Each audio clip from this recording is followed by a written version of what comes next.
Welcome to the Coast to Coast Pick Five preview show. Skippy, it seems a little odd today. One thing, we're not racing at Santa Anita. We've actually moved it to Monday because it never stops raining in Southern California. And two, we got one guy on this panel who's a year older today, Skip. Yes, happy birthday, Gino. Thank you. See, I had to really just embrace the old and just let the gray all come in. You know what I mean? I'm old. I posted a picture of like a big old Shaq when he was playing with the Celtics, and he was number 36. Because I always post for the age that I turned. So I was like, that's how I'm feeling now. So we're getting a little bit run down, but got an opportunity to make some money tomorrow. So hopefully I can get some of that birthday luck carrying over. Since there was no Santa Anita tomorrow, I get to carry the birthday luck over to tomorrow, right? Like that's the way it works. Absolutely. Yeah. Right. Okay. So that's good. Skip and I have declared it's your birthday weekend, so it's going to last through Monday because Santa Anita goes through Monday. So it doesn't end till Monday afternoon. Yeah. Today's card that got canceled because of the rain. You know what? We've been talking about it. It's been crazy. I think through the last since December 26th through now, there's been more rain this 3 months than I think like 5 years combined. Honestly, it's been insane. We've had a lot of days canceled, but they've done a good job of canceling them early. So that way they've shifted around a few. And this week we'll have racing Saturday, Sunday. Both of those days we'll have these coast-to-coast pick fives from Santa Anita from Gulfstream. We'll have the pick'em contest, both Saturday and Sunday. Remember, they're totally free, and they involve the races from Saturday and Sunday, and they also involve the NCAA tournament games and NBA games this weekend. So still lots of chances, lots of opportunity. Our really big weekends coming up in 2 weekends, right? Santa Anita Derby, that's when we'll have that really awesome Saturday. Yep, no question about it. And just to let everybody know, the track should be fine tomorrow. We actually had sun today, which I can't believe we're even saying that living in Southern California, but it was kind of windy and sunny, so I think everything should be dried out pretty. Although it did rain again last night. I don't think anybody was expecting that. No. Skip, it rained hard over here. I'm at the track. It rained hard. Did it rain hard by you? It did. I didn't expect it to rain at all. And all of a sudden I heard something outside and I looked out and it was pouring for about 15 minutes. Yeah. So this weather's been crazy. Luckily, we've been fortunate on the weekends where it's kind of been nice on the weekends. The rain's been during the week. So, we could still race. And I know there's been a couple Saturdays that we weren't able to, but this weekend should be beautiful. Today was a beautiful day. One of my favorite days. The day after it rains, it's a little breezy, crisp in the clouds. I love these days. Yep. Well, unprecedented rain, but hopefully that's all passes now. And let's move forward with the Gino birthday weekend. We're going to hit this pick five. We're going over the coast to coast, which consists of Gulfstream Park and Santa Anita. It's a $1 bet with the low 15% takeout. Let's get right to it, gentlemen. It starts in race 8 at Gulfstream, a mile on the turf. Birthday boy, you have the honors. Yeah, let's kick it off. A couple horses in here I wanted to really make sure to include. The 2 Free Data is very interesting to me. If you look at the horse who beat Free Data last time, it's a horse named Fastest Flight. Fastest Flight was 4th in the Honey Fox. That's the race that Miss Delicious was in and was well defeated in behind Faith in Humanity. You also see Faith in Humanity pop up in a couple horses running lines like the Miss Delicious. Also, my buddy Wonka, who's back one more time. We'll figure out which one of the Willy Wonka songs we want to sing a little later on. But Free Data took back, was probably about 6 or 7 lengths off, and was a really good, strong second that day. And honestly, if you look at overall her form, her turf form is just really tough to knock. In her 7 turf starts, she's been in the money in 5 of them. She's been 5th beaten a length and 4th in the other. So she's almost never run a bad race in any of her turf races.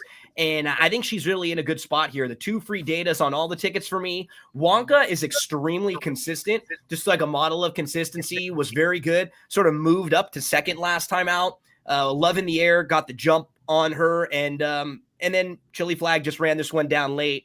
The 6 is probably the wild card here. I probably will use those 3 in the bulk, 2, 6, and 7.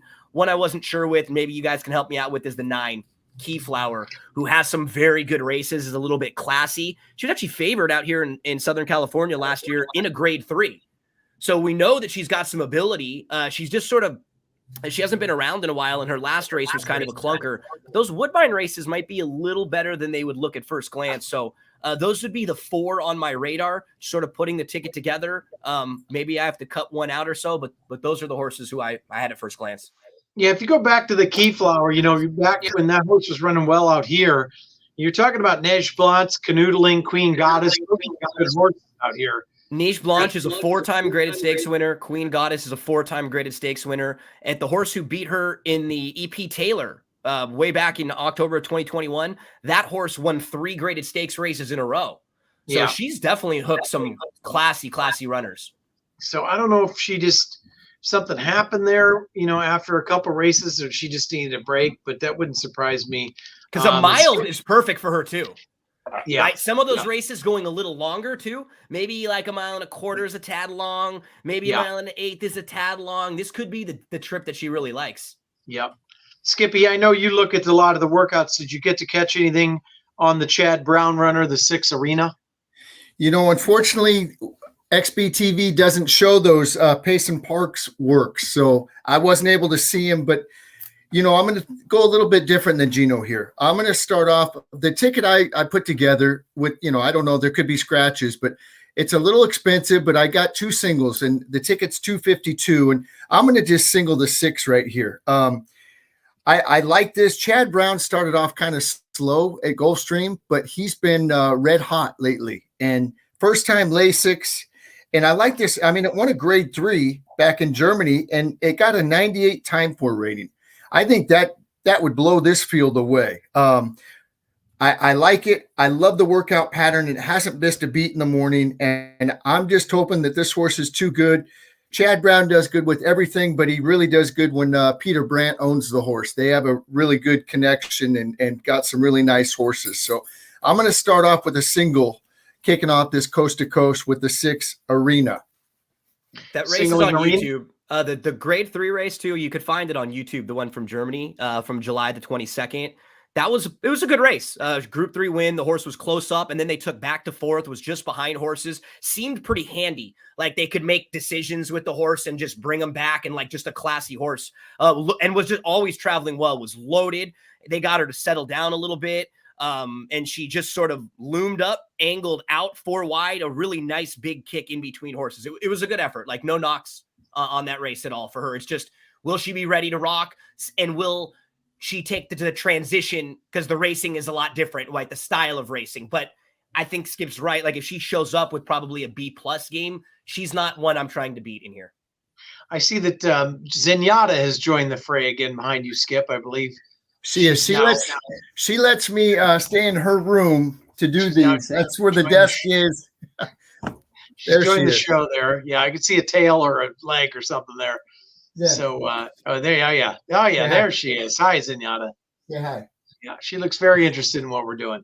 Real quickly, I don't know if you guys have noticed this. All 3 of us are very big on XBTV workouts, and I'm not sure if it's because of the weather or what, but there don't seem to be as many on there lately. No. Like this particular sequence, like every horse I looked up wasn't on there. Like because when you can't find any recent works, that's a lot of the reason we can do homework that nobody else does, and you got an advantage. And lately, it's been a little slim pickings. So I'm going to get to the bottom of that. Yeah. You know why? I mean, it's got to be because of the weather, because when the track's closed and then when it's open, everybody's going out there. So how can they film, or who do they know who's who? It's just asking too much. Unfortunately, I wish they could, because it's such a great handicapping tool for us. So we don't have to be out there in the morning. And besides that, we wouldn't know who's who. That's why I love Breeders' Cup week, because of saddle clock tell. So I got my binoculars and I'm writing everything down. But on a regular day, I have no idea who is. Yeah, I went through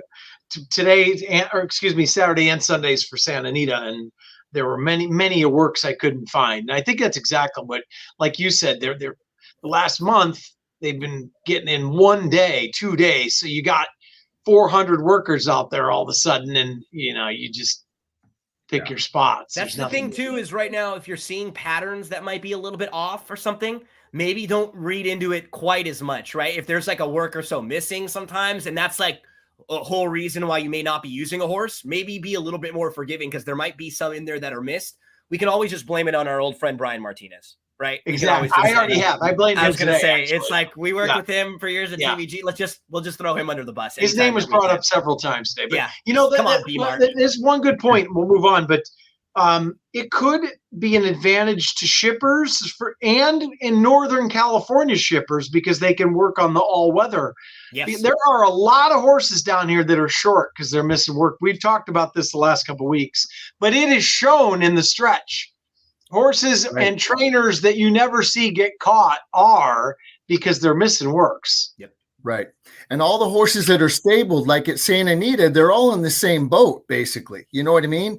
But like we said, the shippers or the San Luis Rey horses that are shipping up, I don't know if they've closed that track or not, but it doesn't seem like they've missed too many workouts with those horses. So it's something to keep an eye on. That's for sure. It's just another hard handicapping angle that we have to look at and handicap. So it's, that's the extra homework we like to do that we can't do right now, that gives us somewhat of an edge, and we like to share on this show. But we can only play with the hand we're dealt. So let's move on to the second leg, which is race 9 at Gulfstream Park, a mile on the main. Skipper, what do you say here in the 9th? I'm sure I'm guessing you're spreading after the single in leg 1.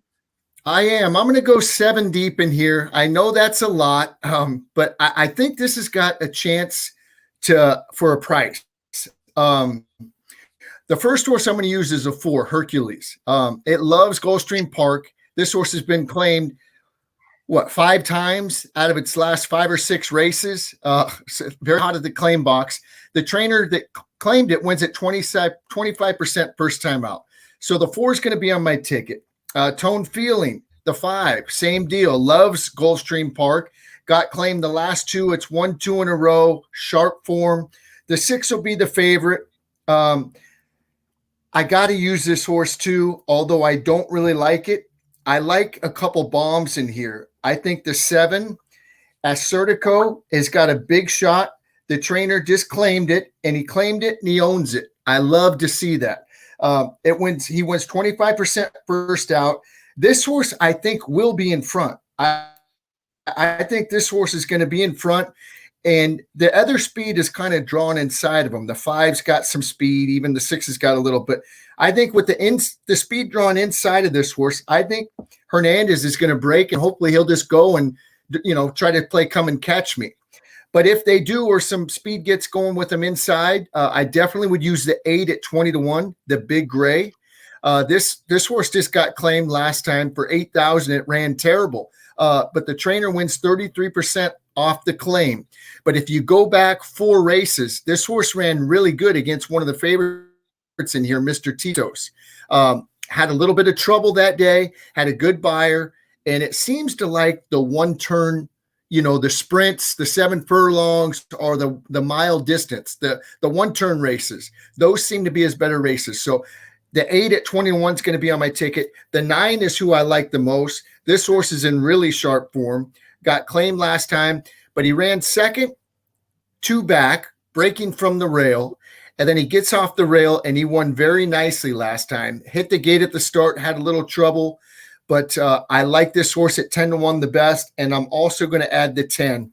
Now I've mentioned 7 out of the 12 horses, so Gino, maybe you could cut it down, but those are the 7 I'm going to be using. Skip every first horse off the claim, I think, other than there are 6. There are 6 horses in this race first start off the claim. That's what makes it very difficult, because all these horses are changing hands. And a lot of times, most of them improve, some of them don't. Totally different bar. That's what makes this race really challenging. So I almost singled the 6. I thought about Danville, because I start diving into Danville, and that's not the type of play that I make. Like, I'm very rarely like a single to chalk type of player, especially in a wide open race. I'm going to use one other, but let me talk about Danville for a second. This horse's recent form is excellent when you start looking at it. So he finished 3rd last time out in a race behind Concrete Glory and Carmel Chip. Concrete Glory was winning his 3rd race in a row. And then last time, Concrete Glory, after winning that race, he finished 2nd behind Carmel Chip.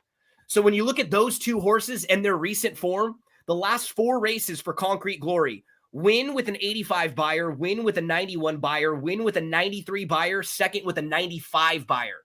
Compare that to the horses in this race. Then look at Carmel Chip, the last 4 races for Carmel Chip. Win, second behind Concrete Glory, second behind Concrete Glory, and then a win with a 96 buyer. So the race that Danville comes out of, the horses who ran first and second in that race threw in 90 buyer, like 90 plus buyers. That race would crush every other race that every other horse in here is coming out of. The real question with a horse like Danville and why I couldn't single him, he got outrun a little bit early last time out. And he could again in here because he's not fast early, but they were going pretty quick in that race. So, he was up late for third. I think he's just in really nice form and he fits well in here. But Skip mentioned the other horse who's going to be right on the lead, Assertico, the 7. I have to use him too. I think he is the fastest in here. Last time out, he didn't have the best of start. He kind of got bumped around a little bit, and then he had to work a bit to get to the lead. And by the time he got up to press the leader, he started battling. And then the horse who was on the lead put him away, drew off, and he got nailed late for third. But this is a barn that's, 4 for 23, first off the claim the last 5 years. This is a horse who's a 6-time winner at Gulfstream, who's shown he can go a mile. And, looking at start diving into this field horse by horse, who is as fast as Assertico? I don't think anybody. There are a couple that are speed horses, but he's way faster than them. High Yield Kitten's got a little bit of speed. We've seen Skip mention the Tone Feelin, who's got a little bit of speed. I think Assertico is the fastest. So I'm going to use 6-7, 2 of the horses that Skippy has. We can definitely move along from this race together. All right. So Gino's going 2 deep. Skipper's spreading here in the second leg. We'll move on to the third leg. Now we're moving to Santa Anita, which is a mile on the turf. Race 3. Skip, a couple of questions for you here that I was looking at these horses. There looks like there's quite a bit of speed. Now we're going to talk XBTV here for a second. One of the horses that was on XBTV work-wise was the 6 Quaria Thunder. I don't know if you watched both works that were on there. The March 4th work was not impressive whatsoever. Yet the March 20th work, and this has nothing to do with bullets, was very impressive. So what did you take away from that? And what did you think with it? It looks like there's a lot of speed. That's one of the closers along with Dendera in here. Which way are you looking here, Skipper? Chap, I saw the same thing with the March 4th work. And the only thing that I was thinking, it didn't work from February 19th to March 4th. So it missed a workout in between. Maybe it was just a little short, we talked about the fitness level. Maybe it just wasn't feeling himself. It was, little short in that work, but as it moved forward, the March 12th and March 20th work, I really liked. This is the Ship and Win horse. Phil D'Amato does great with these kinds. There is speed in here. The 2 has got speed. The 4, I think, is the quickest, and I think the 4 is going to go to the front coming out of that sprint race, and that was very impressive. And, the way that it went to the front and just kept going, I don't see him trying to take hold or whatever. I think they're going to ship this horse right out of there and try to do the same thing going a mile. It's bred to get the distance. It's never ran this far, but the last 2 grass races were not bad. The 1-2 back, I should say. That was against Running with the Boys, who just beat a couple of these horses. And I think the 4 is definitely going to be on my ticket. The replay horse that I liked was Control Function. This horse broke slow, had a wide trip, and still finished nicely along with Dendera.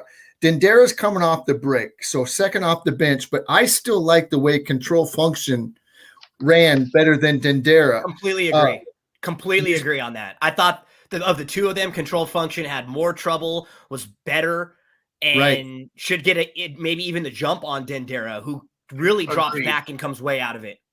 Right. And Dendera rode the rail the whole way and still, was this Control Function still beat it. So it saved all the ground. I'm going to add one more horse. I'm going 4 deep in here. My other horse comes out of that same race, and it's Jibber Jabber. This horse comes off a break from March to January, got claimed by off of Patty Gallagher by Reed Seldon, who does very good off the claim, and he's doing a good job. He's a trainer that is kind of under the radar, but I like to bet him. I think his horses run well, and I think he does a good job. But that last race, I didn't like the ride that Rispoli gave it. A little too close to the pace, kind of in between. I think he was sort of. I think he's sort of, by the way the race shaped up, they didn't really have a choice, right? And I totally agree with you, because he had to play chase mode with her. Yes. Because there was nobody else to put the pressure on running with the boys. In this race, though, this horse should be able to sit third or fourth, a totally different trip. Jibber Jabber has the best turf race that any horse in this field has ever run, and is the longest shot in the field. You almost never see that. Right. A horse with the best, and just a pure speed figures, the best Beyer speed figure, that was only in September of last year. We're not talking like a long, long time ago. And this horse is the longest shot in the field on the morning line. Right. We've been on Jibber Jabber. We've been on Jibber Jabber in the past. We've been chasing this horse for a little while. There is some talent there, that's for sure. At 12. And you know, I shouldn't have said a bad ride, because like Gino said, it was a bad trip, right? It was just sort of like not the trip you want with that horse. She's not going to be chasing a speed horse and have anything left late. Those horses who sit and make one run, sometimes occasionally, like you said, when they get into that chase mode, they're completely out of their game. And she was actually still in second late in the stretch. And there was a 4-horse photo of horses all behind running with the boys who just sort of aired in that race. So she ran a lot better than it looks, even against the type of trip she wanted. So I'm very happy you pointed her out too, Skippy. She's going to be on my tickets for sure. And then you go back. I mean, it's a couple of years ago, but I mean, she ran in the St. Clemente. She ran against Madone, who's a Del Mar specialist, and Glowing Global. I think we all know who Glowing Global is. And didn't get disgraced. I mean, it got beat. She was beat 4.5 lengths. I mean, that was a good race. So this horse has some back class too. So at 12-1, I'm definitely putting that horse on my ticket. And I'm going to also put, like I said, Crimson Rose, Control Function, the best replay, and Quiara Thunder, the 6, just because the ship and win. And I like that last work. So 4 deep in here for me. I thought this was a tough race, to be honest with you. Gino, is there anybody else you want to add? I think me and Skip are very similar here. I think I'm going to go 1-5-6 here. I think the 7 will probably be a little fresh off the 11-month layoff, so maybe they end up putting a little pressure on Crimson Rose, also Bali Dancer. So I'll use 1. Control Function, I think, is probably the horse to beat, I think, and then Quaria Thunder is that wild card. So lots of similarities here for me and Skippy in the 3rd. I agree with you guys on Dendera. It scares me not to use that horse. I know. It ran very flat, but those two are great combination together. It just seems like maybe that the horse could move up a lot. Maybe I'm projecting. The Rhea Moon races are good races, right? She's getting beat by graded stakes fillies in Rhea Moon School. But I'm just watching that race. I thought so much more of Control Function. Agreed. Who got the worst trip in that race. So All right, so let's move on. Enough of that race. Let's go to Gulfstream Race 10. 5 furlongs on the turf, birthday boy. Yep. What are you looking at here? Yeah, I like the to me, I just had 3 horses, and I was pretty Captain Obvious here. I really had a tough time getting around the 5, 6, 7. I know Sassy Nature was so impressive in that turf debut, but in a field like this, she's going to have company up front. So I would have a hard time just keying in on her, but she might be that good to where, she can just run away with it. She's a Calbred too, which is sort of fun to see her over there at Gulfstream Park, like battling with some stakes foes. Just a Care and My Sweet Affair, they were just both so professional with how they won. And they look like they're going to get great trips in this race. I love young, lightly raced horses that have already shown me they can pass horses. Because so many times early on when horses win, it's because they just get to the lead, they outbreak everyone, and they don't get in trouble, and then they win. But when you see a horse is professional right off the bat, then to me, that's always a horse that I keep an eye on. My Sweet Affair sat 3rd, 4th, was about 3 lengths off. Ran down a loose on the lead horse. So that was a really nice effort. And Just a Care in career start number 2, coming off a long layoff, settled outside, made a nice 3-wide bid up the challenge at the top of the lane. And remember, that was her first start in 7.5 months. That was her first start as a 3-year-old. It'll be 5, 6, 7 for me. I don't like playing this kind of way, but I'll chuck some chalks in other races, so I won't be married to short prices all throughout the sequence. I just had a hard time finding anything really outside the box in here. I think those 3 horses are going to be really, really live. I'm going to guess, and I have no idea, that this is Skip's other single race. Am I correct? You were wrong, buddy. Usually you have me pegged to a T, but not in this case. I have a reason why for the next. So I'm going to be absolutely, I have no clue where you're going in the next race and I'll bring it up. But go ahead. Okay. Well, I'm definitely going to use the 3 that Gino said. But I think this race is the toughest of the sequence. These 5 furlongs on the turf at Gulfstream, they're always full fields, and some crazy stuff happens.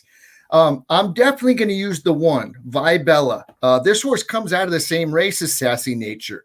Sassy Nature ran away with it 1 by 2 3/4. I think there'll be other speed, and I think Sassy Nature, I think Vibella could show a little more speed this time. And I like the rail draw, because if somebody does go with Sassy Nature, I think Vibella is going to be in that second flight of horses, third flight of horses, getting that rail trip, and hopefully it will spread out and maybe it will stick on the rail and go. I like the price at 12 to 1. So definitely going to use that one. I'm going to put the 2, Miss Bayan. This horse, I just think breeding wise, this horse is going to like the turf. I think it needed that last race. The 2 races it ran at Woodbine were not bad. The one that it broke its maiden, where she broke her maiden, was very nice. She drew away nicely. They put blinkers on this one. I think it'll show more speed, but I'm going to use it just for breeding purposes for the grass. My other long shot is the 4, Clay Soldier, for the same reasons. This horse, I think, will like the grass also. I love the way that it won its first 2 starts. And then she didn't run bad her third start. Then it goes back against State Breds and lost by a head. I like that race. I'm using that one at 20 to 1 for, the breeding purposes. Hopefully it will like the grass. And then my other long shot that's 20 to 1 is the 9, Showgirl Lynn B. This horse comes out of the stakes race at Ginger Brew, where Cairo Consensor won. That's that Todd Pletcher horse that's pretty nice, that didn't it run in the Breeders' Cup? Yeah, it was 3rd in the Breeders' Cup, and then came back recently and was 3rd in a race where they had a bad trip chasing Lone Speed and still kept coming and almost won. Cairo Consorts was super nice filly. Yep. Right. So at 20 to 1, I know this horse is shortening up, but it does have some tactical speed. I know it's going, I don't know. I think at 20 to 1, it's worth a gamble. I'm also going to use the 10 that comes out of that Sassy Nature race. And then the other 2 I'm using 9 in here because I'm going to single the last. I'm using Miami Girl. This horse comes from Great Britain, and it's called Miami Girl. I mean, it's racing at Gulfstream now. Chantel rides the horse. It's got a little class. It comes out of a grade 2 and a grade 3 earlier in the year. And then I'm using the 10 Wide West. This horse, I like the breeding a lot. Frankel out of Deer Valley, or the dam is Deer Valley out of a Spicetown dam. But I tell you what, the breeding on this is good, and I love the workout pattern. I tried to find the workouts on XBTV, but I couldn't. But it hasn't missed a beat in the morning, and I love that final work. 34 breezing going 3 furlongs. I'm using that one too at 15 to 1. So I'm hoping something crazy happens in this race with one of my long shots, and we'll see. We'll see if it does. All right, we're going to go to mention everybody. That's all right. Hey, you got to get some prices somewhere. All right, we're going to the last leg, which is the 4th race. It's a maiden special weight, and here's why I'm surprised, because I'm trying to guess who are you going to play. So the 1 is kind of a trial maiden, and you're not going to single that horse, nor the 2. The 3, there are no works on XBTV. The 6, who's the morning line favorite, there are no works on XBTV. So by process of elimination and by watching the works I did, I'm guessing it's Royal Halo. It's not. I like Royal Halo. I love the race. It's got to be the Miller. I'm singling the outside. And for the Is reason it that it's bred to elimination. Listen, I would like to use them both, but the ticket would be too expensive. It's expensive enough as it is. Royal Halo had a good sneaky work on March 3rd. It was a 102-4, but I liked the way that he worked. And first time gelding, first time Lasix, the race that it comes out of, the Big Wham and Kangaroo Court. Yeah, I mean that's a good race, but I just think the outside horse, Peter Miller's horse, this horse is bred to win early, hasn't missed a beat in the morning, and has been working at San Luis Rey. There is a little gap, February 4th to February 17th, but it's came back and worked 5 times since February 17th. And he worked kind of fast out of the gate, 59-4, 59-3 out of the gate on March 18th. I love the outside draw. And this Kirk and Judy Robinson, they do great with Peter Miller. They have a very good win percentage with him. I like the outside draw, and I'm just hoping that horse is good, and that's going to be my other single. Okay. I just wonder because there's no works to actually watch. So that's why I have a tough time with that, and I get it. Like this is my least favorite type of a race to bet, right? Where you have a small field, but you're going to have like 4 horses that are all probably taking money. There's no real advantage or disadvantage that much with any of them. Like it's just, there's nothing really to sink your teeth into. Like you said, you're talking about a Calbred maiden special weight race that doesn't really feel that strong. Blue Cheese Olive, Peter Miller's 12% with first-time starters the last 5 years, 23 for the last 190. This horse's dam was 4-time winner. She was a small stakes winner. All 4 of the wins came on the turf. She's produced 2 siblings. They're both multiple winners. One of them was a horse named None Above the Law, who was a grade 2 winner, earned $520,000, and did win the debut sprinting on the dirt. So they showed some precocity in the pedigree, and there's a little bit of class there also. The 6 is on the ticket. I even looked at the 5 because the 5 drew the rail both times and now gets off the rail. Yeah, I didn't love the works though. The problem is, so there's nothing like this, and this is the thing. There's nothing since the race, nothing published, right? Work-wise. So even if I know, like, how as a handicapper am I supposed to expect some improvement if I can't see it and there's nothing published? Do I even know that they worked or not? I don't know, but how as a gambler, what am I supposed to use as a gambler with no published work since the race? The only thing is the one on XBTV, I believe, was the last one, which was February 18th. And I didn't even go back and watch the races because at first I thought, I remember this horse through the rail. He got pushed off the rail, and that was it. He was on the rail. He sort of was a little behind, and then he just got pushed back, and that was really it. Kind of looks like a plotter to me, not like athletic wise by the one work on XBTV. Very capable, but they're struggling right now, right? They're a little bit cold at the barn, at the meet. You start just sort of eliminating horses. Like I couldn't get to the 2. Now that you got the 1, like the last race was on the turf. The January 20th race was actually pretty good. The problem is it's not like we have other races before that it's hard to trust this horse. But that was actually a very good race. Was close up, took back to 5th, was kind of 3 lengths off, got beat to a spot, and then shifted outside, was a really solid second that day. And then, the 3 Bailey's budget. The dam was unraced, couple siblings, they both won. Steady work tab, but we can't see it, any of the works.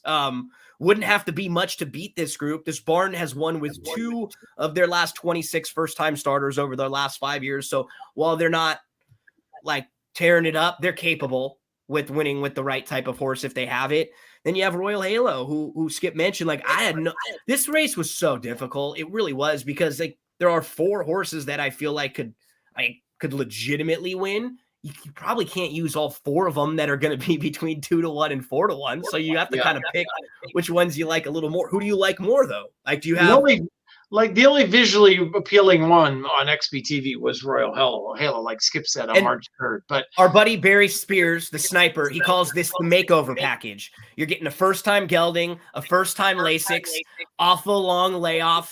They're changing a few things, and while this is still the same class, this is like a drop in class for sure, because as Skip pointed out, the Big Wham came back to win the Graduation Stakes next out. The runner-up from that race, Kangaroo Court, just came back to win a race the other day with a 95 buyer.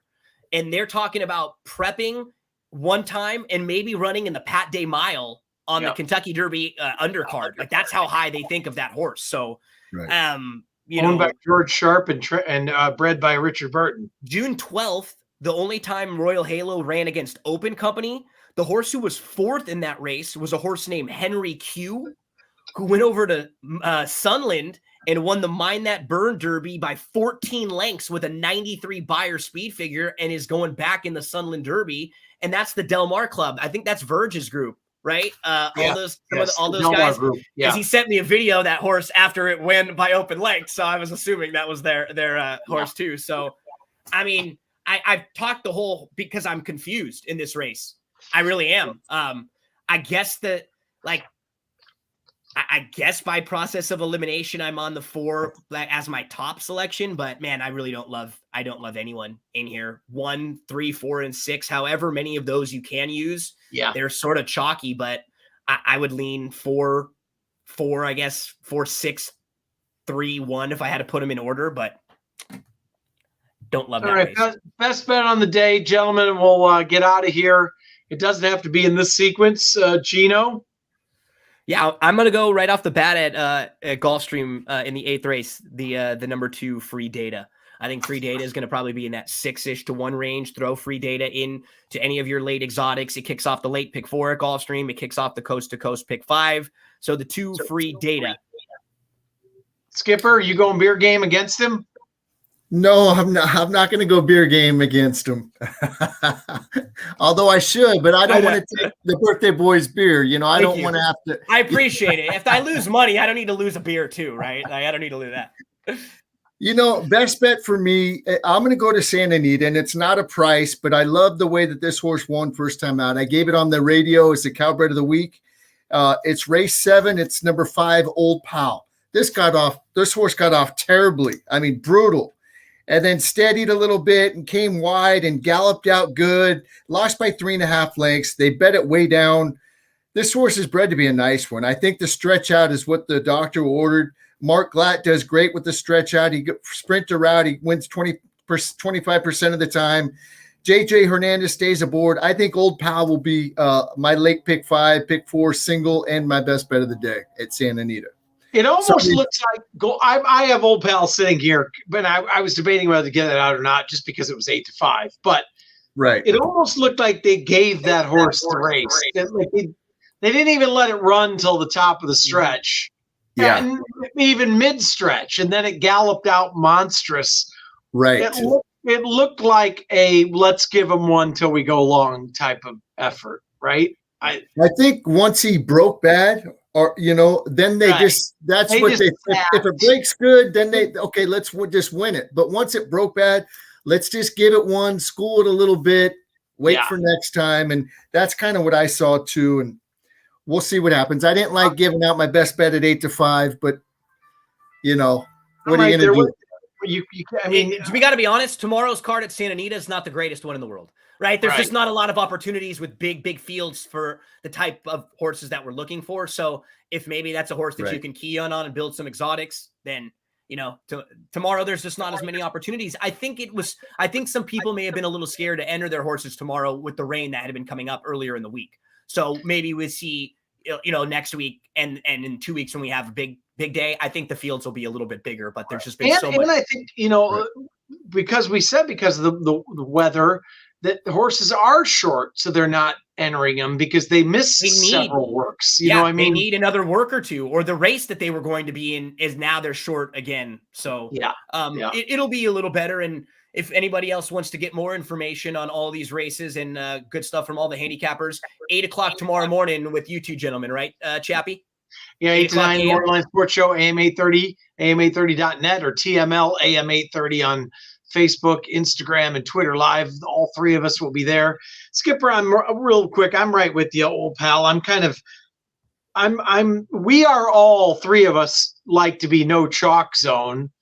And there are times you have to go, you either don't play or you pound something that's going to be a low price and work around it. I'm always trying to beat favorites, and I've been up and down this card for tomorrow. There's either races I don't like or I think a favorite dominates, so you got to kind of Omaha call an audible, right? So yeah, we don't like betting chalk, but sometimes if I see a good replay and the horse is favored and I like the way that it galloped out, I like the way that it came back and worked, like you said, either you got to just not bet the race if you don't want to bet the chalk, or just kind of key it in the exotics. And, you really don't want to bet the horse to win because the odds won't be worthwhile. But, maybe you could catch pick 3s, pick 4s, or pick 5s. Like Gino's dad, he loves betting those $20 pick 3s. So this is one maybe he would single and try to spread out in the next couple legs or whatever. And anyways, give your dad my condolences about your uncle too, and your mom also. He was, and my uncle Ed, who just passed last week, he was actually an Arcadia police officer for many years. He did the security at Santa Anita at the track lots of times too. He was over there too, so there were probably a lot of people there. He was a coroner at the LA County Coroner's Office too. Dealt with a lot of the really famous people out here too. So hopefully he'll be looking down and blessing us with some winners throughout the weekend. And then Chappie will be back tomorrow, right, to talk about the mandatory Golden Gate payout on the pick 6 for Sunday. Correct. Yes. You and I, Giorgio, and Matt Dinnerman, track announcer at Golden Gate, will be joining us. So awesome. Skipper's taking the night off. He and Zenyatta are going to go bowling. He's going to have a lot of winnings to spend after tomorrow. Then. And let's do a real quick bonus coverage. Gino, you got to get out of here just a couple minutes, because my theory tomorrow late in the Santa Anita card was kind of cold decking some chalk type of thing in the late pick 3, late pick 4 in the Desert Stormer.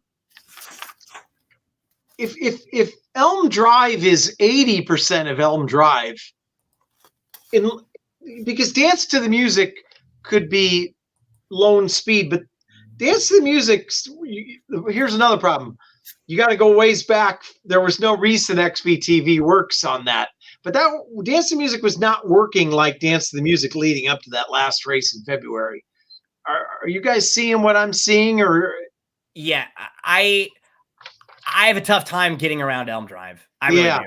I do, even off of the bench, just from a class standpoint. Like, I've been a fan of Stella Noir. I think that's just a better horse on the grass. Right. Start eliminating horses too. Like Half Past 12 is one that I can't really. Half Past 12, we're talking about longer layoffs than the horse in Elm Drive, who we like. And Violent Runner from the Rail, like, this is a pretty good step up and doesn't really have anything close to competing with these. So, I mean, that's, you start eliminating horses on, I think by default, like a B level effort from that horse probably puts her right there. Right. Dance to the Music is the only one who's got some back class and is very fast, who might get the lead. But that, unfortunately, we don't have any recent XBTV works to look at it. But I don't know. I don't know what to think of that horse. It just didn't seem to be working well up to the February race. Maybe you just needed it. The last race is on the turf. But other than that, there doesn't seem to be much. It looks like Elm Drive lays over this field, Skip. Yeah, I think so too. But I'm definitely going to put the 1 on my ticket. This horse likes to win. Maldonado jumps aboard for Steve Knapp, who just claimed the horse. This horse loves to win. It's won 5 out of 7. I know the times and the class aren't as good, but maybe if things get a little crazy and they start gunning for the lead, maybe Violent Runner from the Rail might sit a good trip and maybe surprise them. I mean, at 4-1, since I'm going to be singling Old Pal, obviously I'm going to try to beat Elm Drive, but I don't think they can. But on my 1 ticket, I'm definitely going to use the 1, and I'll probably use Stellar Noir, just going turf to dirt, breaking from the outside, and, just in case Elm Drive doesn't win. Those would be the only other 2 I would use. Yep. All right, gentlemen, thanks. Gino, enjoy the rest of your night. Happy birthday, buddy. Thank you. Good luck, everyone out there, and let's make some money tomorrow. And don't forget, tune in tomorrow after the Santa Anita races finish up, and we'll talk all about the Sunday pick 6 for Golden Gate. It's a mandatory payout, and we'll have Matt Dinnerman hanging out with us too. That's right. All right, gentlemen. Skipper, see you in the morning for the Borderline Sports Show. Thanks, guys. All right, buddy. Happy birthday, Gino. Happy birthday. Good luck, everybody.